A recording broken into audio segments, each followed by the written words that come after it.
The text arrived between helping customers at my boutique. I'm leaving you and moving to Miami with my 20-year-old girlfriend. I've already emptied our joint account, haha. My hands didn't shake as I read it. My voice didn't waver as I helped Mrs. Peterson pick out a scarf. The only sign that my husband of 12 years had just nuked our marriage via text was a slight tightening around my eyes. I waited until Mrs. Peterson left, her purchase wrapped in our signature silver paper, before typing my response. Good luck. My name is Claire, and at 38, I'd just received the most callous goodbye in history. But while Mark was probably gloating over his grand exit, imagining me in tears over his betrayal, I was calmly locking up my boutique for the day. The signs had been there for months. The late nights at work that never matched his pay deposits. The sudden password changes on his phone. The way he'd started going to the gym religiously, buying new clothes, trying to recapture his youth.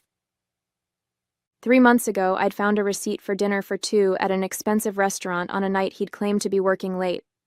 That same evening, I'd opened a separate bank account at a different bank. A week later, when he mentioned wanting to combine our accounts to simplify things, I'd agreed cheerfully while moving my personal savings to the new account. The joint account he'd just emptied? It contained exactly enough to keep him from getting suspicious, about 2 months' worth of regular deposits. The rest was safely tucked away, along with detailed records of every suspicious transaction he'd made over the past year. My phone buzzed again. Don't bother begging. Melissa and I leave tomorrow. I'll send for my things later. Melissa. The new receptionist at his office. I'd met her at the company Christmas party, watched her laugh too loudly at Mark's jokes, noticed how she'd touched his arm when she thought no one was looking. She was young enough to be his daughter, naive enough to think she was special. I didn't respond to his text. Instead, I called my lawyer, the one I'd consulted 2 months ago when I'd found the hotel charges on our credit card statement. It's time, I said simply. He just made his move. The papers are ready, she replied. I'll file them first thing tomorrow. Do you want me to have him served in Miami? No rush. Let him think he's won first. Another text from Mark. I know this must be hard for you. You're not getting any younger after all. At least you have your little shop to keep you busy. My little shop. The successful boutique I'd built from scratch. The one that generated more income than his middle management position. The one whose profits I'd carefully kept separate from our joint finances. I smiled, thinking of the certified letters that would greet him in Miami. Let him enjoy his moment of triumph. I spent that evening in our house.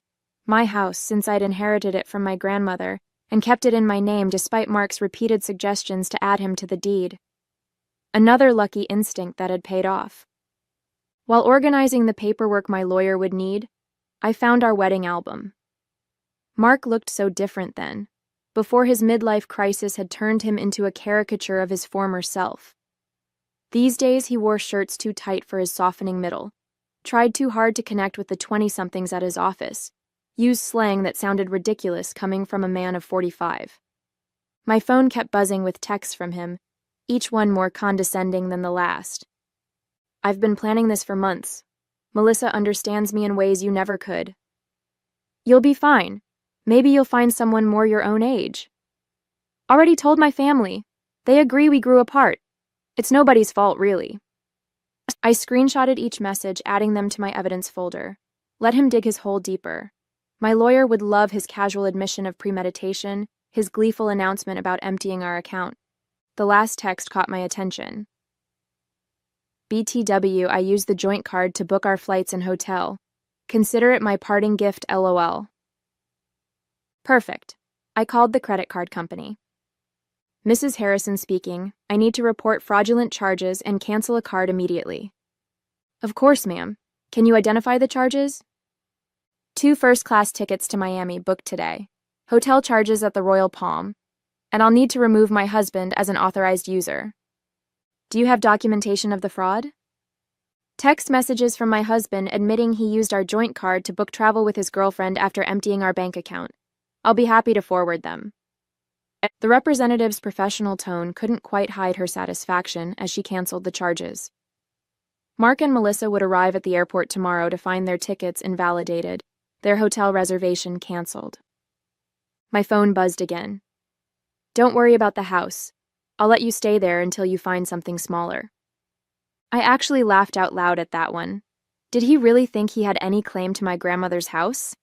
Had his ego grown so large that he'd forgotten whose name was on the deed? Another buzz. And I know the shop means a lot to you. We can work out a fair payment for your half. My half. Of my business. That I'd built myself, funded myself, grown myself, while he complained about my long hours and called it my hobby. I poured a glass of wine, the good stuff I'd been saving for a special occasion. This qualified. Tomorrow, Mark would learn some hard truths about property law and separate assets. But tonight, I'd enjoy the quiet and plan my next chapter. Morning brought a flurry of increasingly angry texts from Mark. What the heck did you do to our credit card? The airline won't honor our tickets. The hotel canceled our reservation. Answer me. I silenced my phone and headed to my boutique. Friday was always our busiest day, and I had a new shipment of designer handbags to unpack. Life goes on, even when your husband runs off with a receptionist young enough to be his daughter. Around noon, his mother called. Claire, dear, Mark told us everything. About how controlling you've been, how you drove him away. He says you're being vindictive now, causing problems with his travel plans. I put her on speaker while I arranged a window display. Did he mention emptying our joint account and charging tickets for him and his girlfriend on our credit card? Silence. Then, well, he said you left him no choice, that you'd been cold and distant. Barbara, I have his texts. Would you like me to read them to you? The one where he bragged about taking our money? Or maybe the one where he mocked my age? Another pause. He did seem a bit cruel. I told him that text message was inappropriate. I appreciate the call, Barbara. I've always liked you, but I think it's best if we end this conversation now. My lawyer has advised minimal contact with Mark's family during the proceedings. Proceedings? Already? Goodbye, Barbara. By late afternoon, Mark's sister Amanda was spreading family gossip through mutual friends. Apparently, Mark and Melissa were stuck at a budget motel near the airport, their Miami dreams temporarily derailed. He'd tried using his personal credit cards, but those had been maxed out for months. Another red flag I'd noticed. My lawyer called with an update. The emergency hearing is scheduled for Monday. Given his admission of emptying the joint account and the documented credit card fraud, we're in a strong position to freeze all remaining assets. Has he been served yet? Not yet, but he'll get the papers at his new motel address. Speaking of which, his girlfriend's social media is providing excellent evidence. She's been posting about their adventure all day, including some choice comments about you. I smiled, thinking of my own documentation. A year's worth of suspicious charges, hotel receipts, text messages that proved premeditation. Mark had been so focused on his grand escape that he'd never considered I might be watching, waiting, preparing. My phone buzzed with another text. You think you're so smart. But I made copies of all the boutique's financial records. Half that business is mine. I forwarded the text to my lawyer, adding it to the growing file of Mark's mistakes. Let him learn the hard way about separate assets and business ownership. Sometimes the best revenge is simply being prepared. The emergency hearing on Monday was everything I could have hoped for. Mark showed up in his new young wardrobe, designer jeans too tight for his age, a blazer that screamed midlife crisis. Melissa waited outside, her youth painfully obvious under the harsh courthouse lighting. My lawyer presented our evidence methodically. Mark's gleeful text about emptying our account, his credit card fraud, his documented history of hidden expenses. Each piece carefully collected over months of quiet observation. Your Honor, Mark's hastily hired lawyer attempted, my client admits to some rash decisions, but Mrs. Harrison's actions have been vindictive and calculating. Calculating? My lawyer countered. You mean prudent? My client protected her separate assets and maintained detailed records of her husband's suspicious behavior. That's not vindictive. That's smart business. The judge reviewed my documentation. The separate property deed to the house, the boutique's incorporation papers in my name only, the careful separation of business and personal finances that Mark had always complained about. Mr. Harrison, the judge addressed Mark directly. You admitted via text message to deliberately emptying a joint account and using shared credit cards to fund a trip with your girlfriend. Do you deny this? Mark shifted uncomfortably. I was just trying to make a clean break. By committing financial fraud? The judge raised an eyebrow. And now you're claiming rights to property that documentation shows is clearly separate from marital assets? The business grew during our marriage. Mark's lawyer tried again. My client is entitled to... The business was established before the marriage, my lawyer interrupted, and Mrs. Harrison maintained strict separation of business and personal finances throughout. We have documentation of every penny invested and earned. I watched Mark's face as reality started sinking in. He'd thought this would be easy. Empty our accounts, run off with his girlfriend, maybe claim half my business in the divorce. He'd never bothered to understand my insistence on keeping things separate, had mocked my careful bookkeeping as obsessive. The court finds sufficient evidence of financial misconduct, the judge announced. All shared assets are frozen pending final dissolution. Mr. Harrison is ordered to return any funds removed from joint accounts within 24 hours. But that money's gone, Mark protested. We spent it on... Then I suggest you find a way to replace it, the judge cut him off. And Mr. Harrison, the court takes a very dim view of using shared credit cards to fund adventures with paramours. Outside the courthouse, I heard Melissa asking Mark about their Miami plans. His response was lost in the sound of my heels clicking confidently across the marble floor, heading back to the business he'd never understood or respected. The next few weeks brought a string of increasingly desperate moves from Mark. He tried claiming the boutique had been his idea. He remembered investing money in its early days. He even suggested he'd been my business partner all along, claims quickly disproven by my meticulous records. He's getting desperate, my lawyer observed. His girlfriend's social media shows they're staying at her studio apartment now. Apparently, living on a receptionist's salary isn't quite the glamorous escape he imagined. Mark's family started reaching out, their tone markedly different from their initial accusations. We had no idea, his sister Amanda admitted. He told us you'd been cold, controlling, that he needed to escape.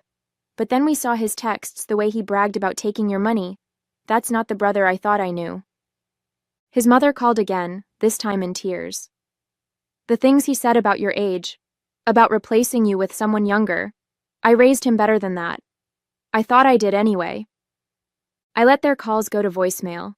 Their support might have meant something weeks ago, but now it felt like rats deserting a sinking ship. The boutique thrived, ironically boosted by local gossip about my situation.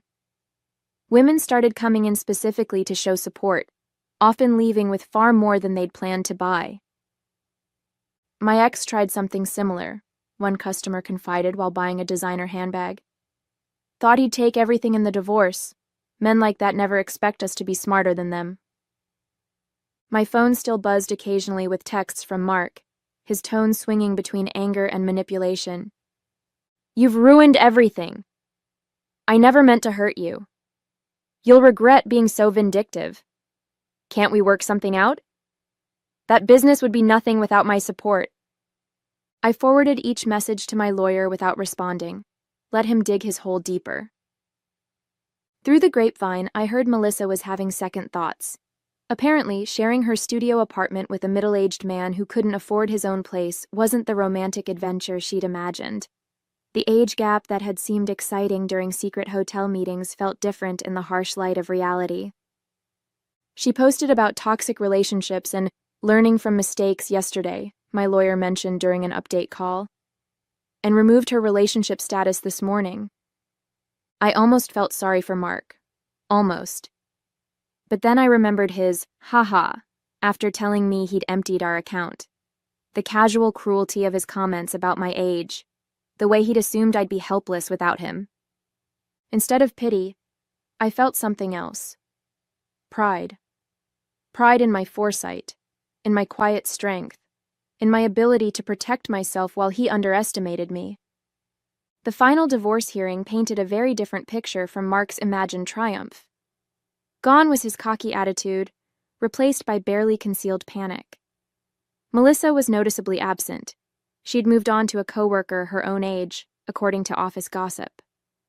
Mark had shown up in his old clothes, the designer wardrobe apparently returned to help repay the joint account he'd emptied. His lawyer looked tired, probably from trying to find loopholes in my documented separation of assets.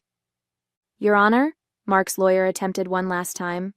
Despite the separate property documentation, my client contributed to the growth of his wife's business through moral support and— Moral support? My lawyer interrupted. Like these text messages belittling Mrs. Harrison's business as a little shop? Or these social media posts calling it her hobby?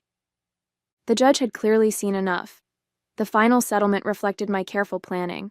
I kept my house, my business, and my separate assets. Mark got his personal possessions and his car, which was worth less than he owed on it.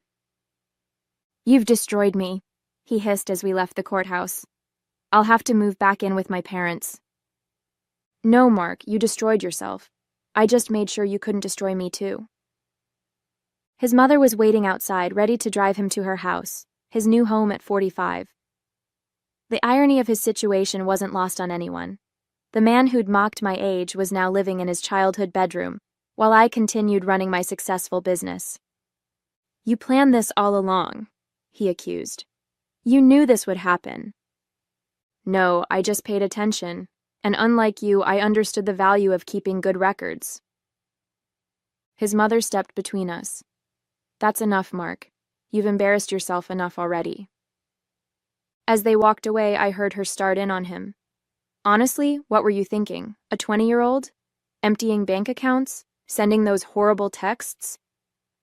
I watched them disappear into the parking lot, feeling nothing but relief. Mark had thought he was writing the ending to our story with that cruel text. Instead, he'd merely set my carefully laid plans in motion. My phone buzzed, not with texts from Mark this time, but with notifications of new orders from my boutique's website. Life was moving forward, just not in the direction he'd imagined. Part 3, Segment 1, 600 words. 6 months after the divorce was finalized, my boutique had expanded to a second location. The irony wasn't lost on me. While Mark struggled to rebuild his life, the little shop he'd dismissed was thriving. I'd hired 3 new employees and launched an online store that was gaining traction nationally. News of Mark's situation trickled back through mutual acquaintances. He'd tried dating apps but found women his age weren't interested in a middle-aged man living with his parents. Younger women, having heard about his history through office gossip, steered clear. Melissa had apparently warned her friends about him, sharing screenshots of his desperate attempts to win her back after she'd left. His career suffered too. The company's HR department had launched an investigation into his relationship with a subordinate, resulting in a formal reprimand. The promotion he'd been expecting went to someone else, someone who didn't have a history of inappropriate relationships with reception staff. He tried to claim age discrimination, Amanda told me during an unexpected visit to the boutique. Said they were punishing him for dating someone younger. HR just added that complaint to his file. I was surprised to see his sister in my store, but her presence spoke volumes about how thoroughly Mark had alienated his own family. I know we didn't support you at first, she admitted, running her fingers over a silk scarf. He played the victim so well, but watching how he handled everything, how he acted afterward, I'm ashamed we ever believed him. My lawyer kept me updated on Mark's continued attempts to challenge the divorce settlement. Each petition was denied, his claims of unfair distribution dismissed based on the evidence of his own actions. He actually tried arguing that his text about emptying the account was just a joke, she told me, laughing. The judge asked if "haha" made theft less illegal. The boutique's success brought unexpected validation. Local business magazines wanted to feature my story, not as a scorned wife, but as a savvy businesswoman who'd protected her interests. Young entrepreneurs asked for advice about keeping business and personal finances separate. The best protection is preparation, I told one young woman who reminded me of Melissa. And always trust your instincts. Mark's mother called occasionally, usually after he'd done something particularly self-destructive. He'd tried online gambling, hoping for a quick fix to his financial problems. He'd gotten involved with a pyramid scheme that promised fast returns. Each attempt to recover his former lifestyle just dug him deeper into trouble. I don't know where we went wrong with him, she sighed during one call. His father and I offered to help him get back on his feet if he'd just take responsibility for his actions. But he's still blaming everyone else. You, Melissa, his company, the judge. I listened politely but maintained my distance. Their family drama wasn't my problem anymore. My life had moved forward, filled with plans for a third boutique location and a possible expansion into luxury accessories. The only reminder of Mark's impact on my life was a framed screenshot hanging in my office, his final text before I blocked his number. Have fun with your little shop. At least it'll keep you busy in your old age. Below it sat my latest business award, proof that sometimes the best revenge is simply succeeding on your own terms. 1 year after the divorce, I hosted a grand opening for my third boutique location. The event attracted local media, and the story they wanted to tell wasn't about my failed marriage. It was about a successful businesswoman expanding her brand. Mark's betrayal had become a mere footnote in my success story. During the event, Melissa unexpectedly walked in. She looked younger than ever, or maybe I just felt that much stronger. She shifted uncomfortably, clutching her purse like a shield. I owe you an apology, she said quietly. I believed everything he told me, about how you were cold, controlling, how you didn't support his dreams. Then I watched him try the same manipulation tactics on me when things got tough. I continued arranging a display of designer sunglasses. Those weren't his dreams, Melissa. They were escapes. There's a difference. I know that now. She paused, then added, He tried to move in when you froze the accounts. Thought my studio apartment would be temporary. After 2 weeks of him complaining about the size of my closet and suggesting I take out a loan for a bigger place, I understood what you meant about the difference between dreams and escapes. I actually laughed at that. Let me guess. He had big plans but no way to fund them? Exactly. Everything was going to work out once his investments paid off, once he got that promotion, once his cryptocurrency definitely increased in value. She shook her head. I'm dating someone my own age now. We have student loans and a small apartment, but at least we're building something real. After she left, my assistant manager whispered, Was that the girlfriend? No, I replied. That was just another woman who learned the same lesson I did.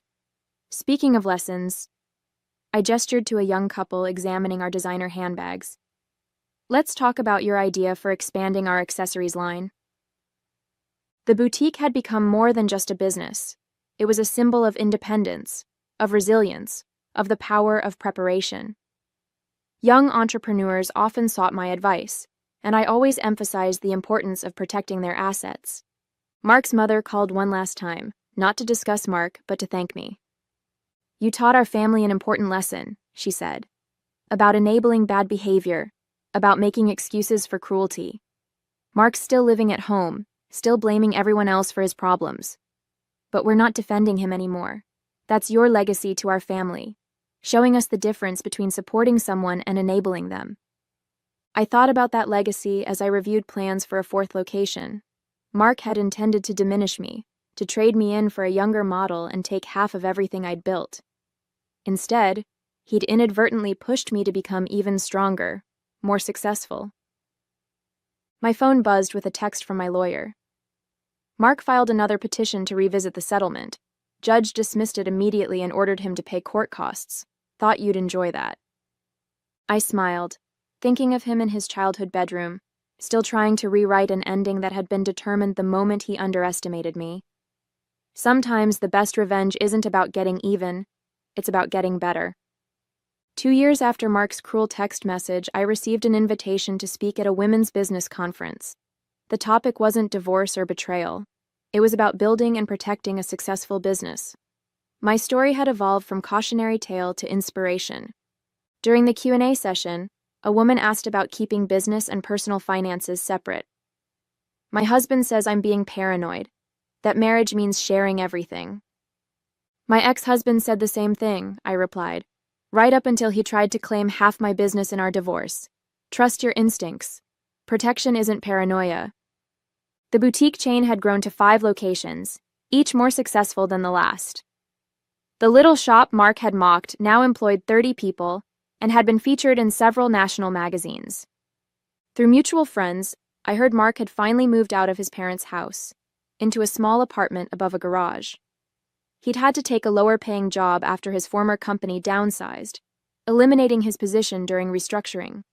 His dating profile still listed him as young at heart, though his profile photo was clearly outdated.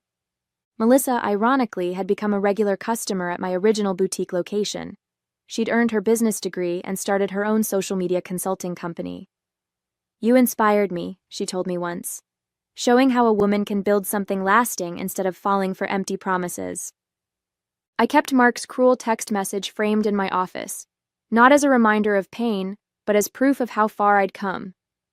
Below it hung a sign that read, "Success is the best revenge." At the 5-year anniversary celebration of my original boutique, I stood addressing my employees and loyal customers. The space had been transformed from a single little shop into the flagship store of a thriving business empire. Mark's mother attended, though I hadn't sent her an invitation. She waited until the crowd thinned to approach me. "I saw Mark yesterday," she said, smoothing her designer dress, one she'd bought from my store. "He was talking about his glory days, about the life he could have had.